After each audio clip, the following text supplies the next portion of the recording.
आज हम क्लास 8 गणित अभ्यास 3 का भाग 2 देखेंगे। इसमें हम सीखेंगे संख्या रेखा पर परिमेय संख्या को किस तरह से बनाया जाता है। तो जो टॉपिक है संख्या रेखा पर परिमेय संख्या, इसमें दो नाम उल्लेखनीय है, एक तो है संख्या रेखा और एक है परिमेय संख्या। अब संख्या रेखा क्या है ये क्लास 7 में हम जानते हैं, जो मैंने बनाया भी हुआ है, जहाँ पे संख्या रेखा एक बनाया गया है जो पूर्णांक संख्या द्वारा यानी इंटीजर्स द्वारा, यहाँ पे माइनस अनगिनत तक है, वहां पे प्लस अनगिनत तक, यानी माइनस अनंत से प्लस अनंत की जो रेखा हम जानते हैं, जो क्लास 7 में हम सीखा है, जिसे हम लोग संख्या रेखा कहते हैं, उस पे हमें परिमेय संख्या बनाना। परिमेय संख्या क्या है ये भी हमने इसके पहले संख्या के प्रकार के वीडियो में जाना हुआ है, जहाँ पे हमने सीखा है कि परिमेय संख्या क्या है। जिन संख्याओं को p बटा q के रूप में हम लिखते हैं, जहाँ पे q का मान कभी भी 0 नहीं होता है, जैसे उदाहरण के लिए 2/7 या 3/5 या 4, सिर्फ 4, क्योंकि 4 को भी हम 4/1 लिख सकते हैं। यानी जिन संख्याओं को p बटा q के रूप में लिख सकते हैं, जहाँ पे q का मान कभी भी 0 नहीं होगा, यानी नीचे की संख्या कभी भी 0 नहीं होगी, यानी हर जो होगा कभी भी 0 नहीं होगा, उन संख्याओं को हम लोग, उन सभी संख्याओं को हम लोग परिमेय संख्या कहते हैं। अब किस तरह से एक परिमेय संख्या को हमें एक संख्या रेखा में बनाना है, क्योंकि अगर ये सवाल तुमसे कहा जाए कि दो संख्या रेखा पे दो संख्या कहाँ पे है ये दिखाओ, तो हम आसानी से यहाँ दिखा देंगे, यहाँ पे है 2। संख्या रेखा पे -2 कहाँ पे है, अगर ये सवाल हो तो हम आसानी से यहाँ दिखा देंगे। +3 कहाँ पे है, तो इसके बाद जो 3 होगा वहां दिखाएंगे। -100 कहाँ है, तो इस संख्या रेखा को -100 की तरफ ले जाए तो वहां -100 दिखा देंगे। लेकिन अगर सवाल हो कि संख्या रेखा पर हम हाफ 1/2 ये जो परिमेय संख्या ये कहाँ पे होगा, ये हमें दिखाना है, या फिर संख्या रेखा पे 5/4 कहाँ पे होगा, या फिर संख्या रेखा पे 8/9 कहाँ पे होगा, या फिर संख्या रेखा पे 100/1000 कहाँ पे होगा, ये सारी परिमेय संख्या के उदाहरण। या फिर संख्या रेखा पर अगर माइनस में अगर हम सोचे तो -3/5 कहाँ पे होगा, या -4/10 कहाँ पे होगा। ये सारी संख्याएं जो कि परिमेय संख्या है, ये संख्या रेखा में हम कैसे बनाएंगे, इस वीडियो में हम ये सीखेंगे कि संख्या रेखा पर परिमेय संख्याओं को किस तरह से बनाया जाता है। ठीक है, देखो ध्यान से देखो। तो जैसा कि हमने जाना कि परिमेय संख्या को p बटा q के रूप में लिख सकते हैं, जहाँ के पे q का मान कभी भी 0 नहीं होगा। तो इन परिमेय संख्याओं को दो रूप में, इसके दो रूप हो सकते हैं जो हम संख्या रेखा में बना सकते हैं। वो क्या रूप हो सकते हैं, जैसे कि हम जानते हैं कि इस परिमेय संख्या को p बटा q के रूप में लिख सकते हैं। तो ये हो सकता है, या तो दो कंडीशन हो सकते हैं, या तो p का मान q से बड़ा हो सकता है, या एक कंडीशन हो सकता है कि p का मान q से छोटा हो, यानी अंश जो है वो या तो हर से बड़ा होगा, जैसे उदाहरण के लिए अगर हम देखें 5/4, ये कंडीशन हो सकता है। और एक हो सकता है जब अंश जो है वो हर से छोटा है, जैसे उदाहरण के लिए अगर हम देखें 3/5। देखो p का मान q से छोटा है, इस उदाहरण में हमने देखा, इस उदाहरण को यहाँ लिख देता हूँ 5/4, यहाँ पे क्या है p का मान q से बड़ा है। तो किसी भी परिमेय संख्या के दो केस हो सकते हैं, भले ही वो माइनस में हो या ना हो। जैसे अगर माइनस में, यही संख्या अगर माइनस में होती है, जैसे मान लेते हैं 5/4 माइनस में और -3/5 होती, या कोई दूसरी संख्या जो माइनस में परिमेय संख्या होती, तब ये माइनस वाला हिस्सा सिर्फ हमें यही ख्याल रखना होता कि माइनस वाला हिस्सा से हमें यही ध्यान में रखना होता कि माइनस वाला हिस्सा यानी वो 0 की बाएं तरफ बनेगा, ठीक, और प्लस वाला हिस्सा 0 के दाएं तरफ बनेगा। बनाने का तरीका, ये 5/4 को संख्या रेखा में अंकित करने का तरीका, -5/4 को अंकित करने का तरीका, दोनों का तरीका सेम है। सिर्फ माइनस वाले हिस्से में हमें ख्याल रखना है कि वो 0 के बाईं तरफ बनेगा और प्लस वाला हिस्सा 0 के दाएं तरफ बनेगा। सिर्फ परिमेय संख्या को जब भी हमें संख्या रेखा में बनाना है, तब हमें देख लेना है कि उसका रूप किस प्रकार से, क्या वो इस रूप में है या वो इस रूप में है। और इन्हीं दो रूपों के ऊपर परिमेय संख्या को संख्या रेखा में बनाने के दो तरीके हैं। हम एक एक करके एक एक तरीका सीखते हैं। सबसे पहले हम सीखेंगे जब p लेस देन q है, यानी अंश जो है वो हर से छोटा, यानी हर बड़ा है और अंश छोटा है, यानी ऐसा उदाहरण हम सबसे पहले देखते हैं। ठीक है, एक उदाहरण हम देखते हैं सबसे पहले, जैसे मान लेते हैं 3/5। यहाँ पे हम देख रहे हैं, इस कंडीशन हम देख रहे हैं कि p का मान जो है वो q से छोटा है।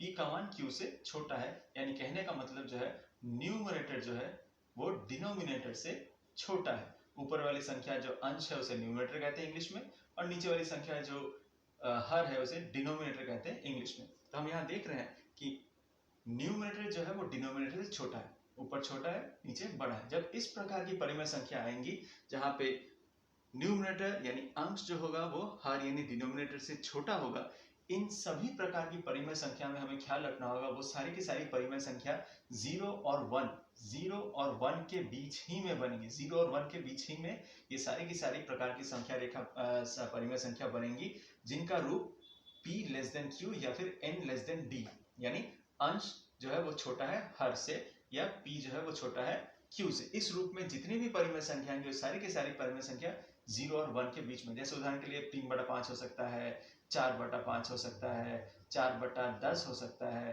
3/9 हो सकता है। ऐसी कोई भी संख्या तुम कोई भी कल्पना कर सकते हो जहाँ पे अंश जो होगा छोटा होगा और हर बड़ा होगा। ऐसी सारी संख्या 0 और 1 के बीच में ही बनेंगी। फिलहाल हम 3/5 को किस तरह से संख्या रेखा में बनाएंगे हम इस पे ध्यान देते हैं। ठीक है, ध्यान से देखो। सबसे पहले हम एक संख्या रेखा बनाते हैं। तो देखो हमने एक संख्या रेखा बनाई है। चूंकि हमें मालूम है 3/5 जो होगा वो इस प्रकार की संख्या रेखा, इस प्रकार की परिमेय संख्या हमेशा 0 और 1 के बीच में ही बनेंगी अगर वो प्लस में है। अगर मान लो ये माइनस में होता, -3/5 होता, तो ये हमेशा 0 और -1 के बीच में बनती। ठीक है, अगर -3/5 होता है 0 और -1 के बीच में, और प्लस में कोई भी संख्या होती तो वो 0 और 1 के बीच में बनती। ठीक है, अब किस तरह से 3/5 या -3/5 को हम परिमेय संख्या रेखा में बनाएंगे इसे ध्यान से देखो। अब इस संख्या को अगर हम ध्यान से देखें 3/5, इसमें ये 3/5 जो है ये हमें कुछ समझाएगा या इससे हमें कुछ समझ में आएगा कि ये संख्या रेखा पे हम बनाए कैसे। सबसे पहले इस नीचे वाले हिस्से पे ध्यान दो, ये 5, नीचे वाले हिस्से में जो 5 है, इस 5 का मतलब ये है कि 0 और 1 के बीच में हमें 5 बराबर भागों में काटना है। 5 बराबर भागों में काटना है। अब ख्याल से देखो, 5 बराबर भाग यानी 1 2 3 4, मैंने कितनी बार काटा? 4 बार काटा। 4 बार काटने से देखो 1 2 3 4 5 बराबर भाग बन गए। मैंने हाथ से बनाया तो थोड़ा छोटा बड़ा होगा, लेकिन तुम जब स्केल में और सही से मापोगे तो ये बराबर भागों में बांटना तुम्हें होगा। 0 से लेकर 1 को हम कितने भागों में बांटेंगे? 5 बराबर भागों में। 5 बराबर भागों में बांटने के लिए हमें इसे 4 बार काटना होगा। 4 बराबर भागों में काटेंगे तो ऑटोमेटिक देखेंगे ये 5 बराबर भागों में कट गया। देखो 1 2 3 4 5। ठीक है, तो ये 5 से हमें क्या समझ में आएगा कि 0 से 1 के बीच में हमें कितनी बराबर भागों में काटना है। यही अगर 5 ना होके ये 3 मान लो 7 होता, तो हमें ये 0 से 1 के बीच में कितने बराबर भागों में काटना होता? 7 बराबर भागों में काटना होता। और 7 बराबर भागों में काटने के लिए मुझे असल में 6 बार इसे काटना होता बराबर भागों में, तो ऑटोमेटिक ये 7 बार कट जाता। क्लियर हुआ? जहां तक समझ में आया? तो अब 3/5 में ये 5 से हमें समझ में आ रहा है कि हमने इसे 5 बराबर भागों में बांटना था, जो कि हमने बांट लिया। तो ये 3 क्या समझाएगा? अब ये 3 समझाएगा कि 0 से शुरू होके कितने भाग बाद हमारा संख्या रेखा में 3/5 हमें बैठाना है। तो 3 अगर है, जैसे यहाँ पे 3 है, तो हमें 3 घर जाना है। एक घर यहाँ से यहाँ तक, 2 घर यहाँ से यहाँ तक, 3 घर यानी ये जो है, ये वाला जो स्थान है, ये असल में हमारा होगा 3/5। क्लियर हुआ? समझ में आया?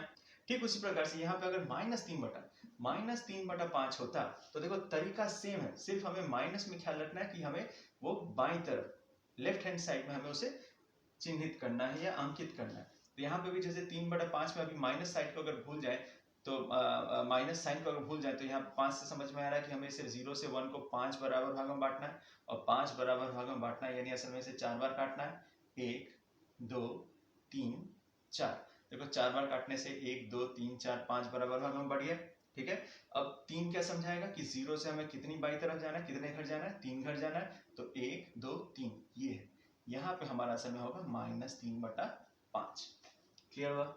समझ में आया? तो किस तरह से एक परिमेय संख्या को हम संख्या रेखा में बनाएंगे, जहां पे जिस परिमेय संख्या का रूप होगा n लेस देन d, यानी न्यूमरेटर डिनोमिनेटर से छोटा है या अंश हर से छोटा है, या p लेस देन q, जो संख्या p n q के रूप में समझा है, जहां पे p छोटा है और q बड़ा है। इस प्रकार के परिमेय संख्या को संख्या रेखा में इस तरह से हम बनाते हैं। ठीक है, जहां पे हर संख्या का एक मतलब है, हर संख्या का एक स्थान है, संख्या रेखा पे बनाने का, अंकित करने का एक तरीका है। ठीक है, अब हम सेकंड प्रकार के परिमेय संख्या को संख्या रेखा में बनाने की कोशिश करते हैं। ध्यान से देखो। अब सेकंड प्रकार की परिमेय संख्या, जहां पे एक उदाहरण हम ले लेते हैं, जैसे मान लेते हैं 5/2।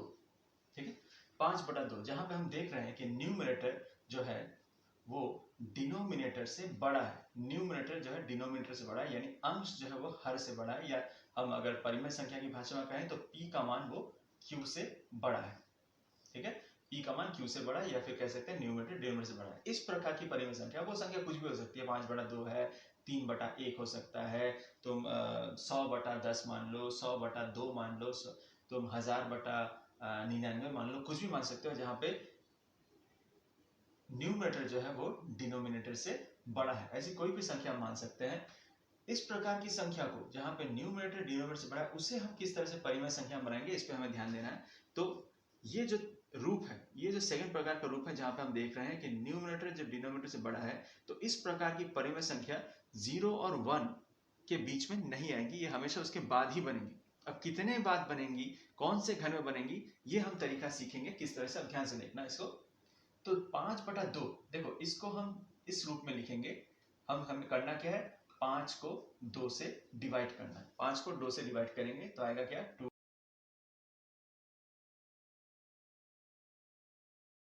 1। तो इसे हम लिख सकते हैं, 5/2 को हम आसानी से लिख सकते हैं 2 2 1।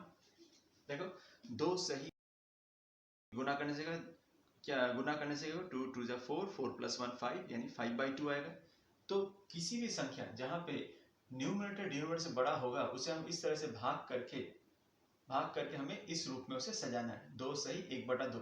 ठीक है, ये अगर 5/2 ना होकर मान लो ये संख्या होती, उदाहरण के लिए हम लिख लेते हैं जैसे 9/4। 9/4 इसे हम क्या करते हैं, सेम सी भागा तरीका में लेते, 9 से 4 को डिवाइड करते, या 4 से 9 को डिवाइड करते, तो आता क्या, 4 2 जा 8, रह जाता 1। तो इसे हम लिख सकते थे 9/4 को हम लिख सकेंगे क्या, देखो 4 2 1, 8 + 1 9, 9/4, यानी 2 सही 1/4, यानी 9/4 को हम लिख सकते हैं 2 सही 1/4। किस तरह से भागा देकर हमने निकाल लिया, क्लियर हुआ। यहाँ पे भी जिस तरह से हमने किया था क्लियर हुआ। तो हम देखते हैं कि 2 सही 1/2 को संख्या रेखा में कैसे बनाएं। तो इसके पहले भाग में जैसे हमने देखा था कि किसी भी परिमेय संख्या को जब हम अंकित कर रहे तो हर एक संख्या का एक मतलब था, परिमेय संख्या पे उसका एक स्थान था। तो यहाँ पे जो परिमेय संख्या 5/2 को हमने लिखा 2 सही 1/2, इसमें भी हर संख्या का, इस 2 का, यहाँ पे 2 का, यहाँ पे 1 का, हर एक का एक मतलब है, उसको बनाने का एक तरीका है। तो सबसे पहले हम देखेंगे पहली संख्या, ये 2। ये 2 हमें दर्शाएगी कि संख्या रेखा पे हमें किस पूर्णांक संख्या तक जाना है। सबसे पहले तो यहाँ पे 2 है, तो सबसे पहले हमें 2 तक जाना है। अब हमारी जो भी संख्या होगी, जो भी ये परिमेय संख्या 5/2 है, वो 2 और 3 के बीच में ही होगी। अगर मान लो यहाँ पे 2 ना होके, मान लेते उदाहरण के लिए ये 2 ना होके मान लो यहाँ पे 3 होता, 3 1/2 होता, मान लेते हैं, तो हमें कहाँ तक सबसे पहले जाना होता, हमें 3 तक जाना होता। और जो हमारी परिमेय संख्या होती वो 3 और 4 के बीच में बनती। यानी ये जो पहली संख्या है 2, ये हमें समझाएगी कि परिमेय संख्या में सबसे पहले हमें कहाँ तक जाना है, और उसके बाद जो परिमेय संख्या असल में होगी वो किन 2 पूर्णांक संख्याओं के बीच में होगी। यानी इस केस में चूंकि 2 है तो हमें 2 तक जाना है, और जो परिमेय संख्या 5/2 होगी वो 2 और 3 के बीचों बीच कहीं पे बनेगी। कहाँ बनेगी वो हम देखते हैं किस तरह से। तो इस 2 का काम क्या था ये हम सीख गए, हमें यहाँ तक आना है, ठीक। उसके बाद देखो हाफ है, हाफ में यहाँ पे जो 2 है, इस 2 का मतलब है कि 2 और 3 को हमें 2 बराबर भागों में बांटना है। 2 बराबर भागों में बांटना है, यानी क्या करना है, सिर्फ एक बार काटना है। देखो एक बार काटने से 2 बराबर भागों में बढ़ गए, यहाँ से यहाँ तक और यहाँ से यहाँ तक, ठीक, यहाँ तक समझ गए। और इस 1 का काम क्या है कि हमें 2 के बाद कितने घर जाना है। तो यहाँ पे जिसे दिखा रहा है कि इसे A1 है, तो यानी 2 के बाद एक ही घर जाना है यहाँ पे। यानी ये जो स्थान है, इस स्थान का मतलब ही असल में है हमारा 5/2, यानी 2 सही 1/2, जो असल में 5/2 है।